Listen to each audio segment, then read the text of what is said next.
Congress party అసెంబ్లీలో ప్రతిపక్షాల గొంతు నొక్కాయటానికి ఇవాళ వాళ్ళు డైవర్షన్ పాలిటిక్స్ చేస్తూ ఉన్నారు. అందరూ కూడా లైవ్లో చూసినారు.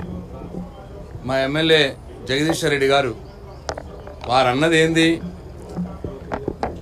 ఈ సభలో అందరూ సమానమే, అందరికీ సమాన హక్కులు ఉంటాయి, మా అందరి తరఫున మీరు ఆ స్థానంలో కూర్చున్నారు అని అన్నారు. దాంట్లో ఏం తప్పన్నాడు ఆయన? మాకు ఎక్కడ కూడా స్పీకర్ గారి మీద మాకు అత్యంతమైన గౌరవం ఉన్నది. మేము ఎప్పుడు కూడా స్పీకర్ గారిని వారిని ఏమాత్రం వారి స్థాయికి భంగం కలగనివ్వకుండా మేము కలగనిచ్చే విధంగా మేము ఎప్పుడు కూడా వ్యవహారం చేయలేదు. వారంటే మాకు గౌరవం ఉన్నది. ఇవాళ మా జగదీశ్వర్ రెడ్డి గారు కూడా ఏమీ అనలేదు. అయితే ఇప్పుడు ఏం జరిగింది, నిన్న ముఖ్యమంత్రి గారు బయట చాలా అసభ్యంగా జగుత్సాపరంగా స్ట్రెచ్చర్ అని మార్చురి అని ఒక తెలంగాణ సాధించిన వ్యక్తి మీద మాట్లాడడం, దాంట్లో ప్రజల్లో ఆయనకు విపరీతమైన వ్యతిరేకత రావడం, దాన్ని డైవర్ట్ చేయడానికి వాళ్ళ స్పీకర్ గారిని అడ్డం పెట్టుకొని కాంగ్రెస్ పార్టీ డ్రామాలు చేస్తూ ఉన్నది, నాటకాలు చేస్తూ ఉన్నది.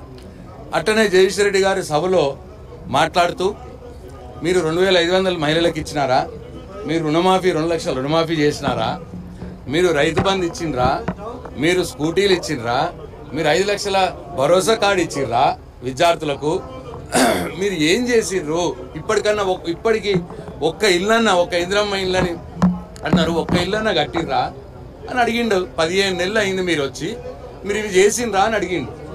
అడగగానే వీళ్ళు ఈ డ్రామా ఎత్తుకొని ఇవాళ ప్రభుత్వాన్ని వారు ఇచ్చినటువంటి హామీల్ని అడిగితే గొంతు నొక్కేయడం, వారు అసభ్యంగా మాట్లాడితే ప్రశ్నిస్తే గొంతు నొక్కేసే కార్యక్రమం, డైవర్షన్ పాలిటిక్స్ చేసే కార్యక్రమం.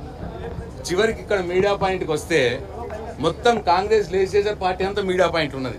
అట్లా ఉంటుందా అండి? ఎప్పుడన్నా చూసిర్రా మీరు? మీడియా పాయింట్కి వస్తారు, ఒక 4 వస్తారు, 2 మాట్లాడతారు, పోతారు.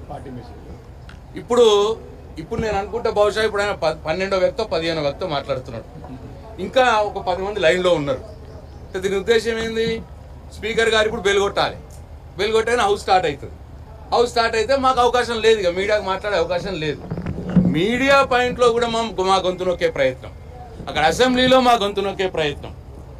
వాళ్ళు హామీలు అమలు చేయకపోతే, అడగపోతే మాకు మైక్ కట్ చేస్తే, అయ్యా మీరు మా తండ్రి లాంటి వారు, ఇక్కడ అందరికి సమాన హక్కు ఉంటుంది, అందరూ సమానమే, మీరు మా అందరి తరఫున కుర్చీలో కూర్చున్నారు అని మా జగదీశ్వర్ రెడ్డి గారు అంటే, స్పీకర్ గారిని ఏదో అన్నారని, స్పీకర్ గారిని అవమానం చేసిరని వారి క్యాస్ట్ పెట్టుకొని ఇవన్నీ కూడా అటెన్షన్ డైవర్షన్ చేసే పాలిటిక్స్ ఇవాళ ఆడుతూ ఉన్నారు.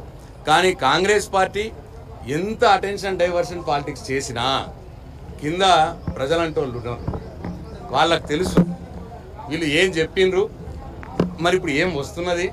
వీళ్ళు 100 రోజుల్లో ఇస్తామని ఎందుకు చెప్పిర్రండి? మరి ఇప్పుడు 15 నెలలు అయింది, 100 రోజుల్లో ఎందుకు చెప్పాలండి?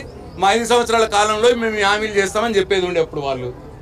మేము అడుగుతున్నది అదే, మీరు 100 రోజుల్లో చెప్పిర్రు కాబట్టే, మీరు 100 రోజుల్లో ఇస్తామని, 100 రోజుల్లో 2 లక్షల రుణమాఫీ చేస్తామని, 100 రోజుల్లో మీరు 15,000 రైతు భరోసా ఇస్తామని, మీరు సన్నవడ్లకు బోనస్ ఇస్తామని, మీరు తులం బంగారం ఇస్తామని, మీరు 5 లక్షల విద్యార్థులకు భరోసా కార్డు ఇస్తామని, 4,000 రూపాయల నిరుద్యోగ భృతి 100 రోజుల్లో ఇస్తామని, మీరు ఇవి ఆడపిల్లల స్కూటీలు ఇస్తామని, మీరు ఇవన్నీ కూడా 100 రోజుల్లో ఇస్తామన్నారు. కాబట్టే ఒక ప్రతిపక్ష పార్టీగా మాకు బాధ్యత ఉన్నది, మేము అడుగుతా ఉన్నాం.